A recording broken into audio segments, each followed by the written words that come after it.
German കമ്പനിയായ Volks വാഗന്റെ കുറച്ച് plans close ചെയ്യാൻ പോകുന്ന അതിന്റെ സിഇഒ കഴിഞ്ഞ ദിവസം പറഞ്ഞായിരുന്നു.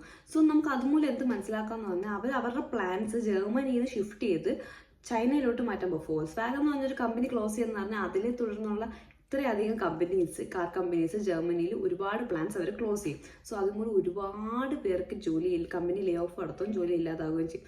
നമ്മൾ ഏറ്റവും കൂടുതൽ മനസ്സിലാക്കേണ്ടതെന്ന് വെച്ചാൽ ഈ ഓട്ടോമോട്ടീവ് വർക്ക് ചെയ്യാൻ ആഗ്രഹിക്കുന്നവർ, അല്ലെങ്കിൽ സപ്ലൈ ചെയിൻ പ്രൊക്യൂർമെന്റ് അതുമായിട്ട് ബന്ധപ്പെട്ടവർ, അല്ലെങ്കിൽ mechanical engineers, automobile engineers, so ഇവർക്കൊക്കെ ഒരു വലിയൊരു ബുദ്ധിമുട്ടാണ് ഇതുണ്ടാകുന്നത്. വെച്ചാൽ ജോലി കിട്ടില്ല എന്നല്ല, ഇത്രയും വലിയൊരു കമ്പനി വേറൊരു സ്ഥലത്തോട്ട് അതിൻ്റെ ഒരുപാട് പ്ലാൻസ് ചൈന പോലൊരു രാജ്യത്തോട്ട് മാറ്റുക എന്ന് പറഞ്ഞു കഴിഞ്ഞാൽ ഇവിടെ വർക്ക് ചെയ്യാനായിട്ട് ഇനി പഠിച്ചിറങ്ങാൻ പോകുന്ന പിള്ളേരുടെ ജോബ് ഓപ്പർച്യൂണിറ്റി ഭയങ്കരമായിട്ട് കുറഞ്ഞു എന്നാണ് അർത്ഥം. സോ നിങ്ങൾ നാട്ടിൽ നിന്ന് വരുവാണെങ്കിൽ നിങ്ങൾ എന്തെങ്കിലും എക്സ്പീരിയൻസോ ഇന്റേൺഷിപ്പോ എന്തെങ്കിലുമൊക്കെ ചെയ്തിട്ടേ വരാവുള്ളൂ. ബിക്കോസ് ഈ ഒരു കമ്പനി